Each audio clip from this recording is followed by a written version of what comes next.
Hey everyone, and welcome to Unsupervised Consequences, day number 29. We are talking about my journey from going from what I call a land manatee. I was over 450 pounds to now a nice and slim, as of today, 278.8 pounds. Today we are talking about imposter syndrome. So I started with a quote that I found on the subject. Says it is supremely cruel. It is a supremely cruel thing to have your mind conjure a desire which it is functionally unable to realize. No one teaches you how to handle the death of a dream. Now, for those of you that don't know, imposter syndrome is the persistent inability to believe that one's success is deserved or has been legitimately achieved as a result of one's own effort or skill. Um, and I'll be honest with you, the reason why I'm talking about it today was because I have felt like that all day. Hey, Serge, how you doing, buddy? Welcome. I hope you find benefit in this because I honestly, it's been just a rough day for me. I woke up not feeling like myself, and I'm on day 3. I just passed. Let's see, at 6, so 76 hours of fasting. So that's always good. I'm probably gonna break my fast tomorrow. But yeah, I didn't feel like myself all day, and it's one of those things where when it happens, you just start grasping at straws. So one of the key components I that helped today, at least, was uh my wife and I have been doing our best to set a plan, a schedule for the week, and things we have to do. Kind of set it up a few days in advance. Like, okay, this is the stuff that we have to accomplish. We prepare it in our minds, in our hearts, and that way, when the time comes, that's part of our plan, right? Because I explained it before, was one of the things that we've been doing and actively trying to make sure we stick to is not to add things. Um, just randomly each day, like, oh, we're going to add this today. And because I don't want to say we're creatures of habit. We are, but it's more so the idea that when you deal with anomalous situations constantly, that starts to become your norm, and that's not uh I just don't find it prudent. I find it is difficult, and you're always in a state of waiting for something to happen, and instead of embracing the peace and calm that we work towards, um, we're constantly searching or thirsting for that high of new and this and that, and you're going, yeah, it's not sustainable either, and it just doesn't feel good. um, so today, that was the hard part. Was we had groceries, and then I had a plumber. We were having a drain issue that's going to be awesome to fix. So, um, one of those things where we're just trying to get through everything as best we can. But I have felt wiped all day. Now, granted, I'm on the 3rd day of my fast. That can be an issue. I ate poorly at the end of my eating this earlier this week, and that has made me suffer as well. There are a lot of areas that I can point to, but I want to accept them as learning opportunities. And this is kind of an ongoing focus that I've had, and it's a weird experience. And I hope people find this beneficial. But in general, the idea of trusting in the process has kind of come in each um, each time there's a difficulty, and focusing on that. And it goes back to a lot of the times, one of the things, because I was raised quite religiously, and one of the key components of that was, instead of an opinion or something we had, but it was always, well, what does the Bible say? And not to focus on the Bible, but any holy book could be, right?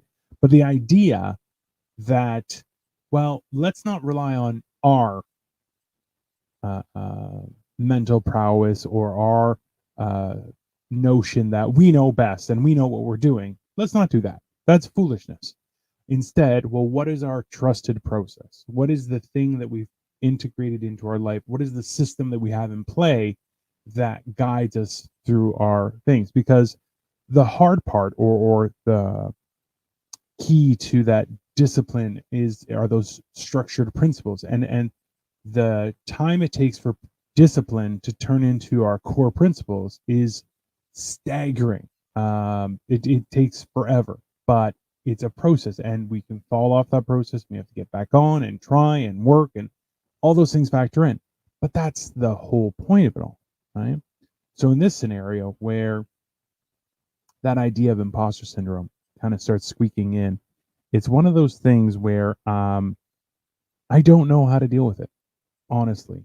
It's one of a situation, and I always attribute it to days where things just start going wrong, and it's not even hugely wrong. It's just the idea. It was the same feeling I got one time I tried mushrooms.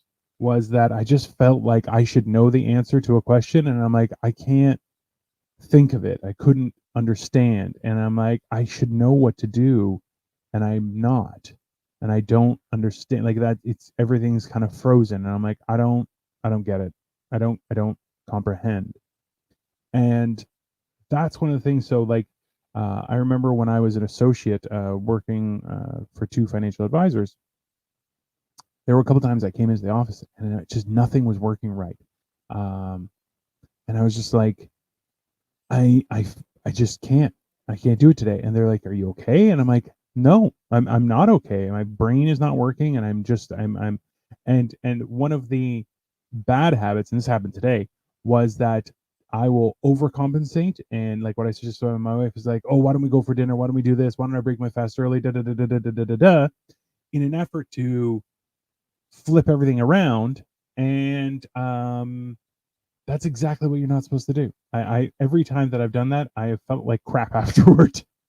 So with that, I talking with my coworkers. I'm like, listen, guys, I don't feel I feel out of sorts. I'm going home.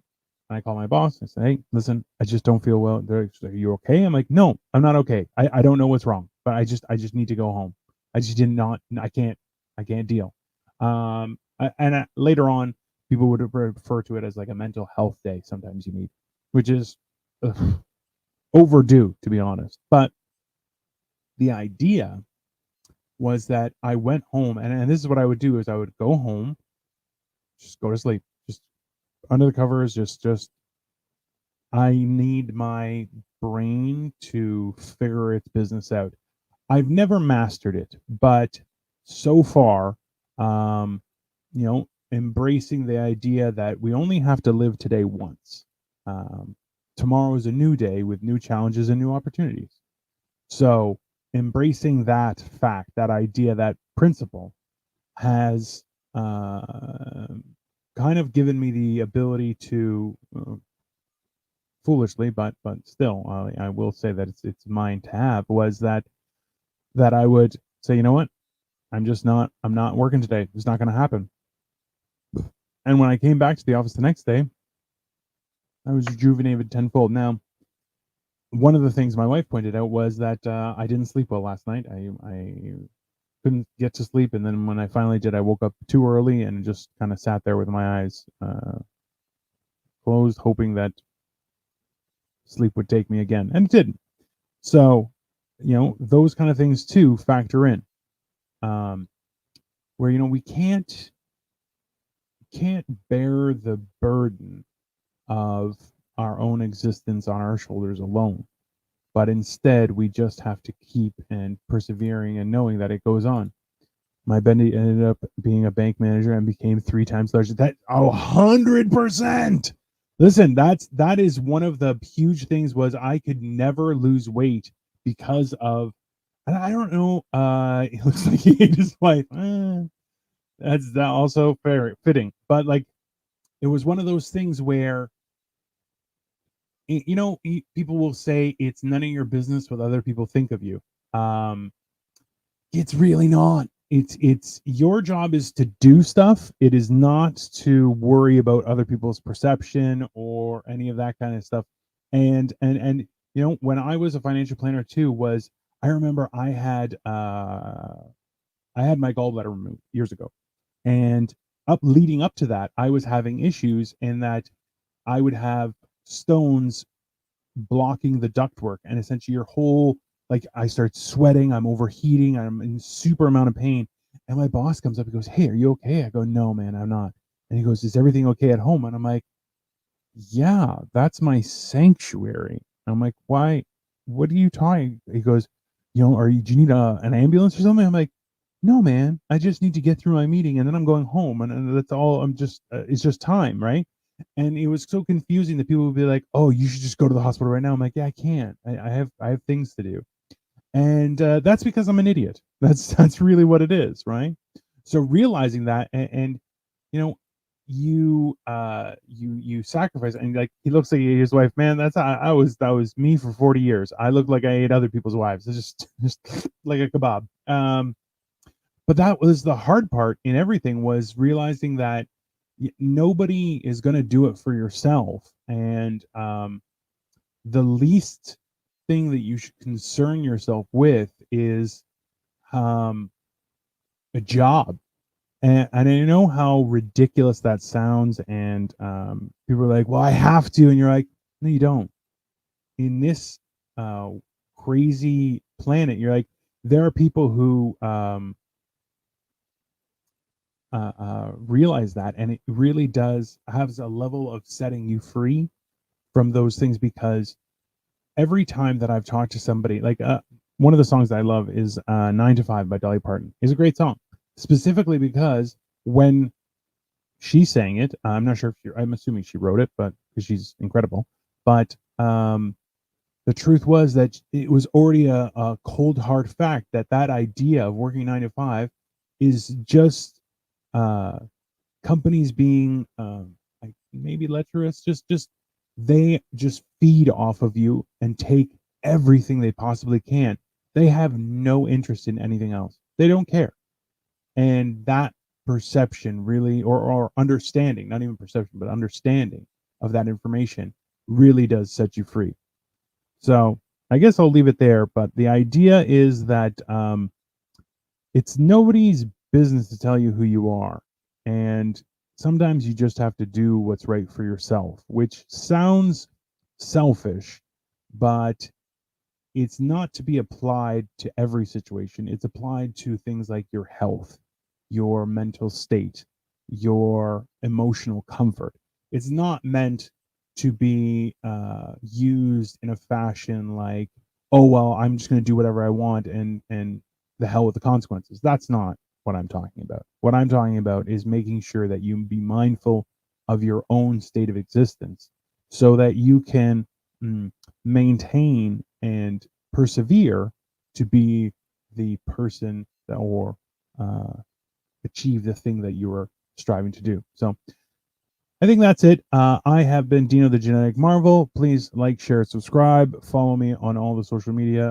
I will continue doing this and on a daily basis, just to document my thing. You can only do so much before you need help. And you know what? The amount that you can do by yourself, Serge, is so small. We all need help. And the idea that that is not readily available it just signifies the decay of everything around us. So in the meantime, everyone, please, I do this on a daily basis, and I am trying to make sure that people who need it hear it. So if there's somebody you know that would benefit, please feel free to share it with them. I will. And if you have any questions, leave them in the comments, and I will do my best to respond in kind. But in the meantime, have an excellent rest of your day, and I'll be back tomorrow. Have a great day.